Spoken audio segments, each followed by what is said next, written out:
मैं doctor Rajpal Golia, government college Birod, PG history department. आज का हमारा जो टॉपिक है वो है यूनान की सभ्यता। ये टॉपिक जो है हमारे बीए 5th सेम के सिलेबस के अंदर आता है। यूनान की सिविलाइजेशन की कुछ प्रमुख विशेषताएं। सबसे पहले इसमें हम लेते हैं यूनान का सामाजिक जीवन, कि किस प्रकार का जो है यहाँ समाज था, रहन सहन, इनके बारे में हम चर्चा करते हैं बच्चों के साथ। तो सबसे पहले हम बात करते हैं सामाजिक वर्गीकरण के बारे में। सामाजिक वर्गीकरण किस प्रकार का था? तो यहाँ सामाजिक जो लोहकालीन यूनानी समाज दो वर्गों में थे। एक तो था नागरिक और एक था गैर नागरिक।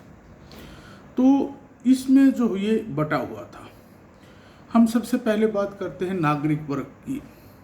लोहकालीन यूनान में नागरिक वर्ग में उच्च वर्ग के लोग आते थे। जो उनका उच्च वर्ग था वे लोग आते थे, और इस वर्ग के लोग यूनान के मूल जो वो नागरिक थे, यानी कि वो स्थायी परमानेंट जो उनको मेंबरशिप थी, और रियल में यही जो उनकी भूमि के स्वामी थे, यही उनके राज्य के जो वो स्वामी थे, और यही जो वो चाहे वो प्रशासनिक कार्य हो, सैन्य के उच्च अधिकारी हों या टैक्स के संबंधित हों, यानी कि जो अपर क्लासेस थी वो इसी वर्ग के अंदर जो वो आती थी, और प्रशासन की जो समस्त शक्तियाँ थी वो इसी के अंदर जो वो आते थे नागरिक वर्ग में। चाहे वो हम सामाजिक परिवेश की बात करें, आर्थिक परिवेश की बात करें, चाहे सैन्य संबंधित हैं, चाहे वित्त मामले हैं, उनमें सबसे प्रमुख रोल जो वो आम नागरिक वर्ग का जो वो होता था। अब बात करते हैं गैर नागरिक। यूनानी समाज में दूसरा वर्ग गैर नागरिकों का था, जिनकी संख्या बहुत अधिक थी, और इसमें अधिकतर जो लोग थे वो विदेशी आते थे, और इनको जो है कोई ज़्यादा विशेष सुविधाएं नहीं थी, और ये जो है कुछ काफ़ी इनका जो जीवन था वो कष्ट भरा जीवन था। एथेंस में गुलाम वर्ग भी इसी में आते थे। तो यहाँ उच्च वर्ग के लोगों के खेतों में इनको काम करना पड़ता था, घरों कारखानों में भी इनके कार्य करना पड़ता था। यानी कि एक प्रकार से जो नागरिक थे, गैर नागरिक उनके जो है एक नौकर टाइप थे। उस समय यूनान में बेगार लेने की प्रथा भी प्रचलित थी। दास लोग अपने मालिक की इच्छा के विरुद्ध जो वो कहीं भी नहीं आ जा सकते थे। कोई भी दास अपने मालिक को धन देकर जो वो स्वतंत्र हो सकता था। और दास लोग कौन बनते थे? युद्धबंदी लोग जो वो दास बनते थे। गैर नागरिकों ने दासों के सैनिक कार्य भी जो वो लिए जाते थे, और दासों के विवाह दास स्त्रियों के साथ ही जो वो किए जाते थे। तो जो इन दोनों के विवाह से जो संतान उत्पन्न होती थी वो भी दास ही उत्पन्न होती थी। और दासों के संबंध में जो है मैंने पहले अपने वीडियो में बताया है कि एक समाज में बहुत ही नरक इंसान होते हुए भी पशुओं से बदतर जो वो जीवन दासों का था। और हम बात करें तो दासों की जो है इस यूनान के अंदर जो वो मंडियाँ भी लगती थी, और इनका मूल भी जो है दासों का बहुत कम था। तरह तरह की दासों को यातनाएं दी जाती थी, तरह तरह के इनको कष्ट झेलने पड़ते थे, सारा दिन ये कार्य करते थे, तब भी जो इनको भूखे पेट सोना पड़ता था। दासों को किसी प्रकार का कोई अधिकार नहीं था। कुछ एक दास ऐसे थे जिनके पास कोई ऐसी अपनी निपुण, जैसे नृत्य कला, संगीत कला, वो कोई अन्य कला थी, तो वो दासता से मुक्त भी हो जाते थे, और वो अपने स्वामी को जो वो प्रसन्न करने का भी कार्य करते थे। तो कई बार जो इनका स्वामी इनको दासता से मुक्त भी कर देते थे। यहाँ ऑल ओवर अगर हम दासों के बारे में बात करें तो इनका जो जीवन था वो नरकीय ही जीवन था। तो अब बात हम जो करते हैं स्त्रियों की दशा आगे। तो लोहकालीन यूनानी समाज एक पुरुष प्रधान समाज था। यहाँ यूनान में स्त्रियों की दशा बहुत ही दयनीय थी, और यूनान में बहुविवाह और रखेल प्रथा यहाँ जोरों के अंदर जो वो प्रचलित थी। स्त्रियों को दासों की तरह जो वो खरीदा और बेचा जाता था, यानी कि नारी की स्थिति हालात जो वो बहुत ही चिंताजनक अच्छी नहीं थी। तो ट्रोजन युद्ध के नगरवासियों ने अपने शासन को 3 क्षत्रियां प्रदान की थी। यूनान की क्षत्रियां घर का सारा कार्य जो वो करती थी और क्षत्रिय की शिक्षा की तरफ भी किसी प्रकार का ध्यान नहीं दिया जाता था। क्षत्रियों के विषय में यूनान का महान दार्शनिक अरस्तु भी कहा करता था, यदि आपको तरक्की करनी है तो वो क्षत्रिय से जो वो दूर रहो। क्षत्रिय की जो विवाह की जो एज थी वो 14 साल थी, वो 14 साल की जो मानी जाती थी। और लेकिन यहाँ यूनान का जो पेरिक्लिस जो शासक हुआ वो क्षत्रियों का काफ़ी सम्मान भी करता था और उदार भी था, और उन्होंने क्षत्रियों के हित के लिए कुछ जो वो कार्य भी किए हैं। सबसे यहाँ आमतौर पर जो वो यही कहा जाता था कि सबसे अच्छी क्षत्रिय वही हैं जिनके विषय में जो है वो भला बुरा कम से कम कहा जाए, यानी कि उस क्षत्रिय के बारे में जो कम से कम बात की जाती है। विवाह के उपरांत क्षत्रिय जो वो हष्टपुष्ट संतान की जो वो कामना की जाती थी। तो यानी कि क्षत्रिय का जो कार्य क्षेत्र वो ज़्यादातर जो वो गृहस्थी ही जीवन की तरफ यहाँ बात इशारा जो वो करते हैं कि इनका जो है जीवन जो वो संतान उत्पन्न करना, परिवार बनाना और घर का जो वो कार्य करना था। तो यहाँ क्षत्रियों की जो वो यही बताया गया कि ज़्यादा जो है दशा अच्छी नहीं थी, उनकी दशा जो वो शोचनीय थी। तो यही बताया गया क्षत्रिय को केवल मनोरंजन का जो है कि साधन मात्र जो वो माना गया है, समझा गया है। तो क्षत्रिय और पुरुष का संबंध जो है साधारणतः जो वो काफ़ी कई जगह जो वो शारीरिक प्रेम तक ही जो वो सीमित था, और जो है इसकी इस समाज में जो क्षत्रिय की दशा अच्छी नहीं थी। अगले हम पॉइंट में चर्चा करते हैं निवास स्थान किस प्रकार के थे। लोककालीन यूनान में उच्च वर्ग के लोग भव्य महलों के अंदर जो वो निवास करते थे, और उनके भवन पक्की ईंटों तथा लकड़ी के जो वो बनाए जाते थे, जिनमें संगमरमर भी जो वो लगा होता था। और भवन, देखो भवनों की जहाँ तक हम बात करें, भवन जैसे भाई नागरिक थे जिनके पास जो है समस्त अधिकार थे, अच्छे पैसे थे, तो वे जो थे उनके पास भव्य महल थे। उनके जो महल थे उनके अंदर बहुत सुंदर फर्नीचर था, और उनके मतलब अच्छे महलों के अंदर जो वो निवास करते थे। लेकिन यह चर्चा अगर हम गैर नागरिक के मकानों की करें तो उनके मकान जो वो अच्छे नहीं थे, वो बिल्कुल ही जो है घास फूस की टूटी झोपड़ियों के अंदर जो वो रहते थे। और उनका जो हम मकान बात करें तो वो बहुत ही निम्न स्तर के जो वो मकान थे, और जो है घरों में प्रतिदिन जो है वो बहुत कम मात्रा में ही जो वो कार्य जो वो यानी कि प्रतिदिन अपने करते थे, यानी कि बहुत छोटे छोटे मकान जो वो होते थे। तो जो नागरिक वर्ग था वो भव्य महलों में जो है बड़े बड़े मकानों के अंदर रहता था। उनके मकानों में जो है वो संगमरमर का भी जो प्रयोग होता था। फिर आगे हम बात करते हैं जो है खान पान की, कि खान पान उस जो है यूनानी समाज में किस प्रकार का जो वो खान पान था। यूनानी समाज में जो है लोग जो गेहूं, जौ, चावल, मक्का, बाजरा, प्याज, लहसुन और विभिन्न प्रकार की जो वो दालें और सब्जियां जो वो प्रयोग करते थे। भोजन लकड़ी तथा धातु के बर्तन में डालकर पकाया और परोसा जाता था।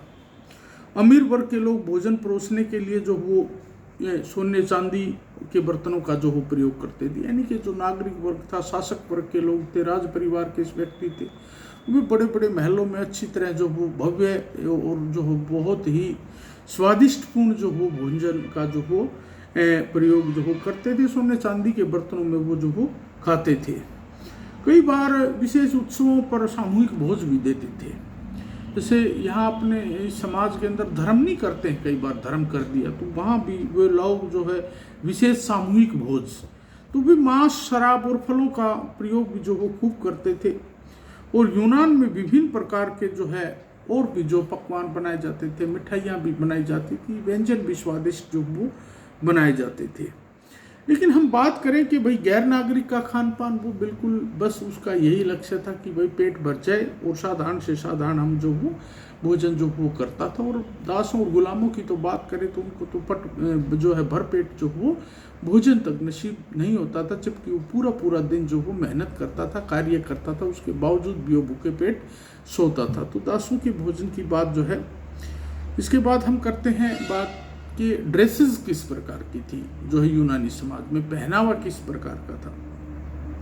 यूनान के लोग ऊनी तथा सूती दोनों प्रकार के जो वस्त्र धारण जो वो करते थे। जो है यहाँ उनके वस्त्रों में ज़्यादा तड़क भड़क जो है वो नहीं पाई जाती थी। यूनानियों के जो है दो प्रकार के वस्त्र वो पहनते थे, एक तो शरीर के जो है निचले भाग पर पहने जाने वाला वस्त्र और दूसरा था ऊपरी भाग के ऊपर जो वो पहने जाने वाला वस्त्र।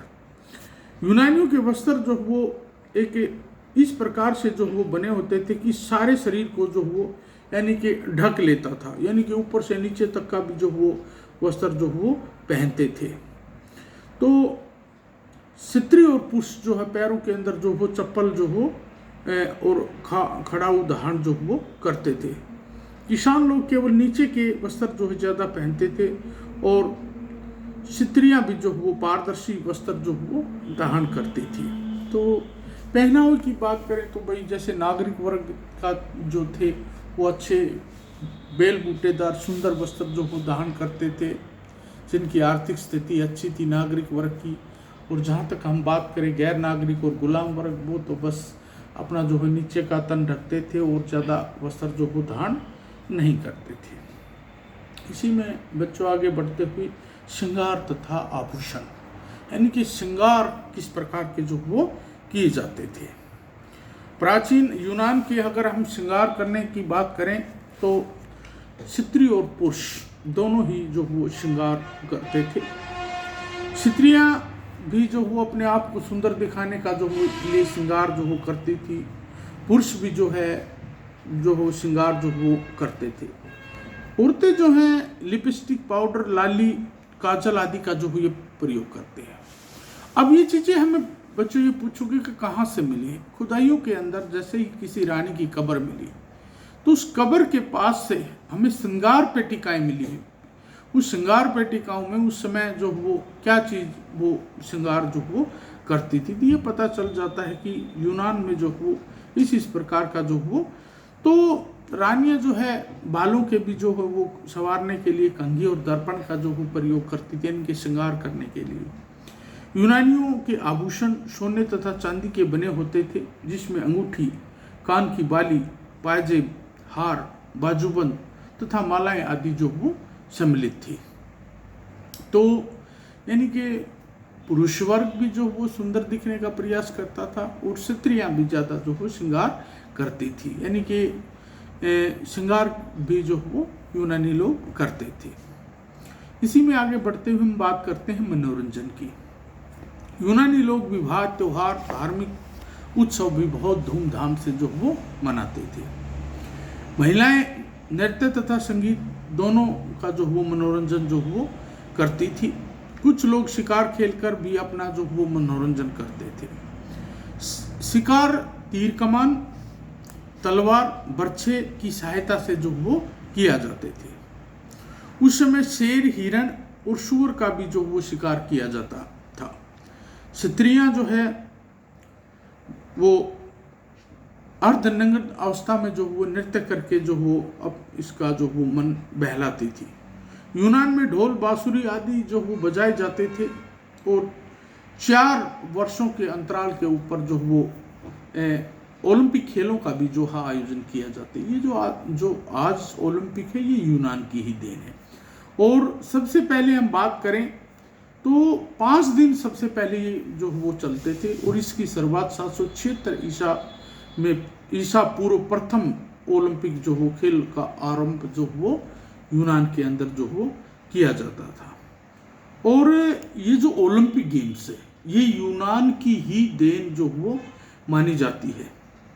तो इस प्रकार हम बात करें तो यूनान का जो सामाजिक परिवेश था, सामाजिक जो जीवन यापन था जो वो काफ़ी जो वो उन्नत भी था, अच्छा भी था। तो ये था सामाजिक जीवन। इसके बाद हम बात करते हैं यूनान के जो है वो आर्थिक जीवन के ऊपर। यहाँ जो है सबसे पहले आर्थिक परिदृश्य में हम लेते हैं एग्रीकल्चर को, कृषि को। यूनान के लोगों का जो है मुख्य व्यवसाय जो वो कृषि करना था। यूनानी लोग गेहूं, चावल, मक्का, बाजरा, विभिन्न प्रकार की दालें, लहसुन, प्याज अंगूर, सेब और विभिन्न प्रकार की जो वो खेती जो वो करते थे। तो यहाँ जो कृषि के जो मालिक होते थे वो सामंत होते थे। उस समय जैतून की बागवानी भी जो हो की जाती थी। तो और जो है किसानों तथा दासों से सभी प्रकार का जो हो काम करवाया जाता था, यानी कि सामंत जो हो भूमि के मालिक होती थी और दासों की सहायता से जो हो यहाँ कृषि का कार्य करवाते थे। और कृषि के कार्य में जो है हल जो हो खींचने का कार्य बैल यानी कि पशु शक्ति ही किसान का जो हो कार्य करती थी। तो यहाँ जो हल भी बताते हैं लकड़ी के बने होते थे, जिसमें लोहे की फाली जो वो लगी होती थी। खेतों में जो फसलें हैं वो बदल बदल कर जो वो बोया जाता था। यूनान के लोग अन्न को सुरक्षित रखने के लिए यानी कि कुछ बात आई है कि भाई गोदाम जो हो वो भी बनाते थे। तो गोदाम के अंदर अगर आपका जिन्स रखा होगा, अनाज रखा होगा, तो वो शेप होगा, कोई भी बरसात रेसू आ जाए उसमें से वो भीगने का कार्य नहीं करेगा। शासक भूमिपतियों के कुल फसल का 1/4 भाग जो वो टैक्स के रूप में कलेक्ट करते थे, यानी कि आपकी जो फसल उसका 25% भाग जो वो शासक लेता था। कृषि को उन्नत बनाने के लिए भी काफ़ी महत्वपूर्ण की कदम उठाए और जो वहाँ की सरकार थी वो समय समय के ऊपर जो वो किसानों की जो मदद का भी कार्य करता था। ये था एग्रीकल्चर।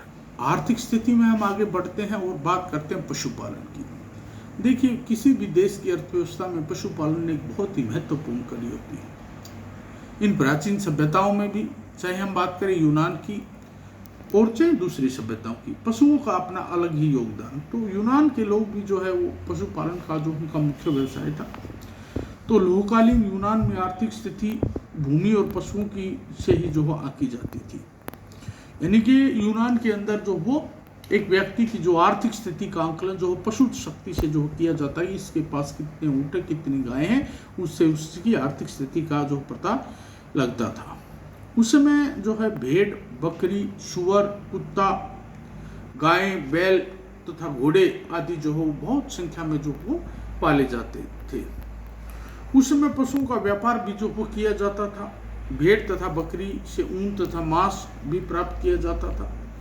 बैल खेती करने के काम आते थे और कुत्ते की सहायता से भी जो वो शिकार किया जाता था। घोड़े तथा गधे युद्ध में जो वो बोझ ढोने का कार्य करते थे। तो इसमें बताते हैं कि यूनान में जो गाय का भी जो वो विशेष महत्व रहा। देखिए, पशुपालन में पशुओं को हम कृषि के अंदर भी यूज करते थे। पशुओं से हमें दूध की प्राप्ति भी होती है। पशुओं से हमें जो है एक प्रकार की आर्थिक स्थिति में हमारी प्रतिष्ठा के रूप में भी जो वो कार्य करते हैं। पशुओं का मांस भी जो वो खाते थे। पशु यातायात के अंदर भी जो है कार्य जो वो करते थे, एक स्थान से दूसरे स्थान तक जाने आने के लिए। सेना के अंदर भी जो घोड़ों का, गधों का विशेष महत्व था। सामान को इधर से उधर लाने के लिए घोड़ों और गधों का विशेष जो वो महत्व था। तो मानव के साथ उसके मुख्य जो बात आती है वो पशु का ही, मैं तो ये कहूँगा आज भी बहुत बड़ा जो है महत्वपूर्ण जो हो पशुधन का योगदान है। अब बात करते हैं इंडस्ट्री, उद्योग कि उद्योग किस प्रकार के थे। यूनान में विभिन्न प्रकार के कुटीर उद्योग तथा दस्तकारियाँ जो वो स्थापित थी। यूनान में विभिन्न धातुओं के जो है तथा खनिज पदार्थ आसानी से जो वो प्राप्त हो जाते थे। और उस समय सूत कातना, कपड़ा बुनना, कपड़ा रंगना आदि जो वो प्रयोग जो वो प्रचलित थे। इसके अलावा आभूषण, हल, बर्तन जिन पर रंगीन चित्र तथा दृश्य होते थे। तो जलपोत, जैतून का तेल, शराब, खिलौने आदि बड़ी मात्रा में जो यहाँ बनाए जाते थे। देखिए, उस समय की जो दैनिक जीवन की जो बात करते हैं, जो बेसिक चीज़ें थी वो यूनान के लोग जो वो अपनी बनाते थे। चाहे वो कृषि का सामान है, चाहे वो फर्नीचर है, चाहे कोई हाथ की जो है दस्तकारी है, या कोई आभूषण बनाने की हम बात करें, बर्तन बनाने की बात करें, तो ये सब जो वो अब जो इसी से स्पेयर चीज़ हो जाती थी तो वो उसका जो वो व्यापार करते हैं। तो इसी संदर्भ में हम आगे बढ़ते हुए बच्चों बात करते हैं व्यापार की। अब व्यापार कहाँ कहाँ जो ये लोग करते थे। लोहकालीन यूनान में व्यापार तथा वाणिज्य भी पूरे जोर शोर के ऊपर जो वो प्रचलित था। यूनान में जैतून का तेल विदेशों में निर्यात जो वो किया जाता था। विदेशी व्यापार जहाजों द्वारा भूमध्य सागर के तटों से जो वो किया जाता था। इटली, सिसिली और मिस्र आदि के उपनिवेशों में जो वो यूनान माल भारी मात्रा के अंदर जो वो बेचा जाने का जो वो कार्य किया जाता था। तो यहाँ हम बात करते हैं यूनान के पश्चिमी एशिया, अफ्रीका और यूरोप आदि देशों के साथ भी बहुत अच्छे व्यापारिक संबंध थे। मिट्टी के सुंदर बर्तन जिन पर बढ़िया प्रकार की जो वो नक्काशी जो वो की जाती थी, और ये चीज़ें जो हो बहुत बड़ी मात्रा में जो हम विदेशों के अंदर जो वो निर्यात करते थे। यूनान में गर्म मसाले, रंग, हाथी दांत और सोने चांदी के आभूषण, विलासिलता की वस्तुएं जो वो काया जो वो किया जाता था। इसके अतिरिक्त यूनान में आंतरिक व्यापार भी जो वो जोरों पर था। एक तो देखो व्यापार होता है जहाँ बाहरी व्यापार दूसरे देशों के अंदर जो वो भेजा जाता था, एक होता है आंतरिक, वो जो है यूनान के एक स्थान से दूसरे स्थान पर जो वो लाया जाता है। तो यहाँ आंतरिक जो वो व्यापार भी जोरों पर जो वो प्रचलित था। व्यापारियों ने का दिन प्रतिदिन प्रयोग की जाने वाली वस्तुओं को बैलगाड़ी, गधों, घोड़ों की सहायता से हम एक स्थान से दूसरे स्थान तक जो वो सामान को पहुंचाने का कार्य ले जाया जाता था। उस समय जहाज़ों में 10 व्यक्ति सामान के साथ जो वो बैठ सकते थे, यानी कि जहाज़ों की जो पावर थी वो इतनी थी कि समुद्री पानी वाले जहाज़ों की कि अपने सामान के साथ जो वो 10 व्यक्ति जो वो बैठ सकते थे। तो वस्तुओं की लेन देन का जो है व्यापारी लोग हिसाब किताब जो वो लिखित रूप में ही करते थे। वस्तुओं का विनिमय मुद्रा के आधार पर जो वो किया जाता था। यूनान में बढ़िया प्रकार की मुद्रा जो वो प्रचलित थी और सरकार व्यापारियों से व्यापार जो वो टैक्स भी लेती थी। यानी कि देखो व्यापारियों के लिए कोई भी शासक जो वो कार्य करता था उनके लिए रोड बनाता था, सुरक्षा देता था, और जो है तो फिर व्यापारियों से जो वो टैक्स के भी जो वो वसूलने का जो वो कार्य करता था। तो ये था यूनान का जो वो आर्थिक जीवन। अब हम बात करते हैं यूनान के जो है वो धार्मिक जीवन का। लोककालीन यूनान में निवासियों ने अपने देवी देवता को बहुत जो वो विश्वास था। वे बहुत देववादी थे और उनका मानना था कि देवताओं से नाराज होने पर ही मनुष्य को जो वो कष्ट झेलने पड़ते हैं, अर्थात उनके ऊपर जो विपत्तियां आती हैं। उनका विश्वास था कि यदि मनुष्य देवताओं की स्तुति करेगा तो सारे दुख दूर हो जाएंगे। यानी कि कई मनुष्य के अंदर विश्वास था कि भाई हम अपने देवी देवताओं को खुश रखेंगे तो वो प्रसन्न होंगे और वो हमारे ऊपर जो अपनी कृपा भाव वो रखेंगे, रोगों से दूर रखेंगे, हमारी फसलों से जो वो दूर रखेंगे। तो इस प्रकार जो वो एक आस्था जो वो इनके अंदर जो वो उत्पन्न होती थी। तो हम बात करते हैं, थोड़ा सा डिटेल में जाते हैं। तो देवी देवताओं की उपासना यानी कि देवी देवताओं की जो वो पूजा। यूनानी निवासी बहुत सी देवी देवताओं की जो वो पूजा करते थे। इसमें यूनानी देवता राजा जियस, इंद्र आकाश का देवता जो वो मानते थे। वह अपने 12 पुत्रों और जो है अपनी पत्नी के साथ जो वो ओलंपिक पर्वत के ऊपर निवास करता था। ऐसी जो उनकी मान्यताएं थी। तो अब बताते हैं जो वो उस समय जो है देमेतर वो पृथ्वी थी। जियस का भाई पोसीदन वरुण कहलाता था, जिसे समुद्र का राजा जो वो कहा गया था। अपोलो को सूर्य देवता के रूप में जो वो माना जाता था। शराब का भी देवता था यहाँ पे। तो देवियों में अस्त्र शस्त्र धारणी ज्ञानेश्वरी एथना देवी थी, वो प्रमुख थी। यानी कि इस जो थी एथना देवी वो ज्ञानेश्वर देवी और अस्त्र शस्त्रों की जो वो देवी के रूप में जो उसको मानते थे। तो रोम के लोग वीनस कहकर भी जो वो पुकारते थे।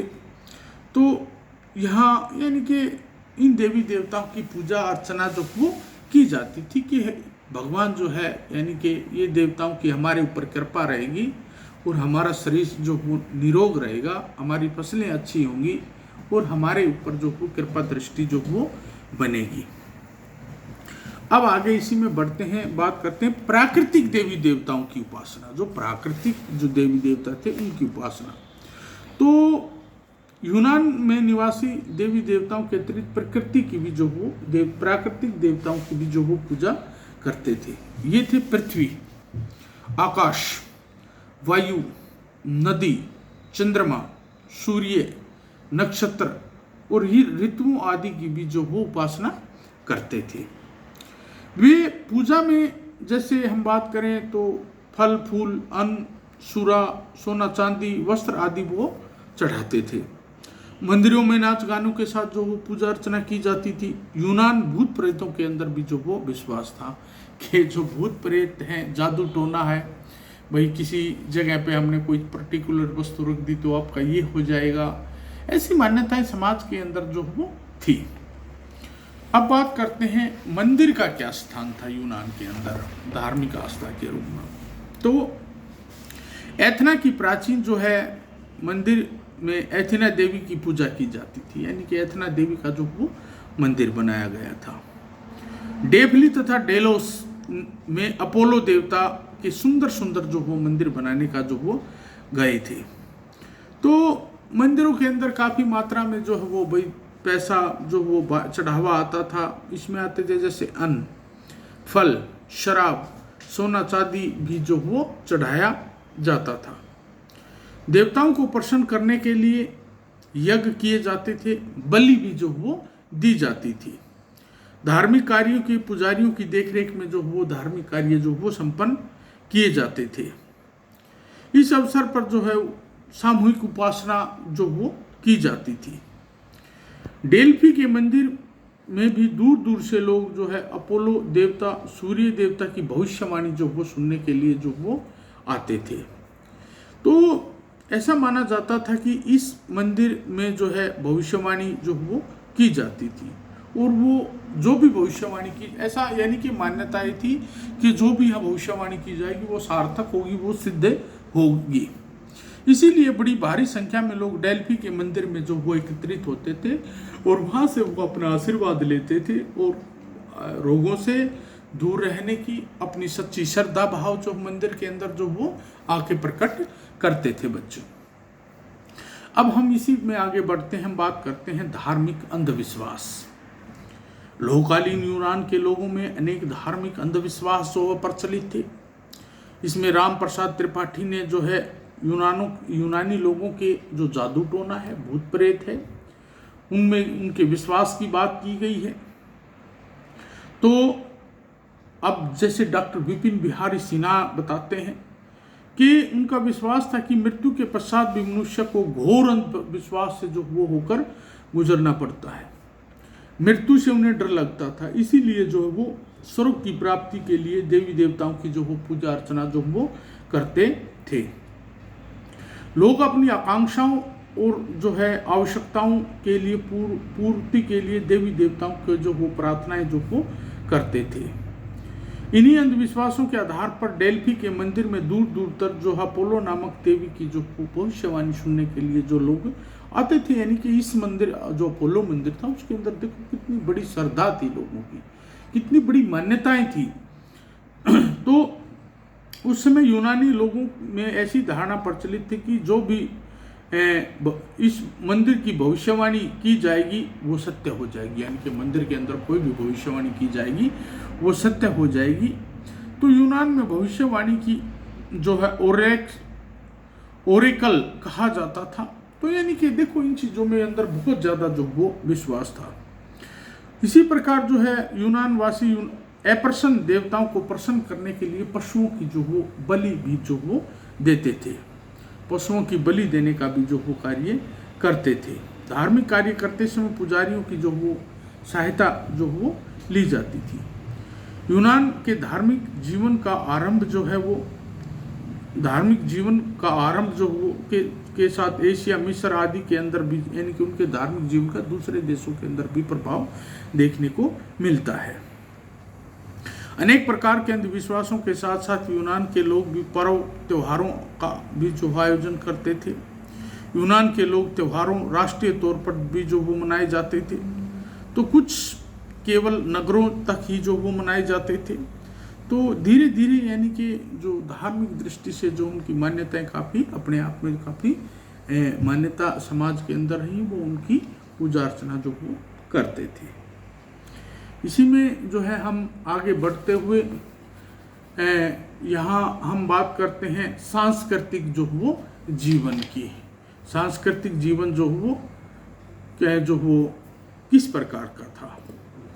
तो यूनानियों के सांस्कृतिक जो क्षेत्र में भी काफ़ी जो उन्होंने उन्नति की है। यूनान के लोगों की सांस्कृतिक जीवन की उन्नति के शिखर पर ही पहुंचने में कला, विज्ञान, शिक्षा, साहित्य में बहुत बड़ा योगदान जो यूनान का रहा है। यूनान के लोगों ने सांस्कृतिक जीवन की विशेषताएं जो काफ़ी जो है उन्होंने पूरी दुनिया को सिखलाने का जो वो कार्य किया है। इसमें हम बात करते हैं जैसे कला की। तो यूनानी कला का भी उत्थान जो क्रीट मिस्र की सफलताओं के प्रभाव से ही जो वो हुआ है। तो कला का भी जो वो जैसे हम बात करते हैं सफ़ेद पत्थर पर चित्रकारी का कार्य करते थे। यूनान में 3 चरणों से जो वो मानी गई हैं, जैसे आइकेइक युग, हेलोनिक युग, हेलेनिस्टिक युग। तो उनकी कला का भी जो है बात की गई है। तो इसमें जो है हम टॉपिक में इतनी ही जो वो चर्चा करते हैं। तो ये थी कुछ यूनान के टॉपिक की कुछ प्रमुख विशेषताएं, जिसमें सामाजिक जीवन, आर्थिक जीवन, धार्मिक जीवन और छोटा सा कला के रूप में भी जो वो बात किया गया है। तो इसी के साथ मेरा जो वो टॉपिक समाप्त होता है। धन्यवाद।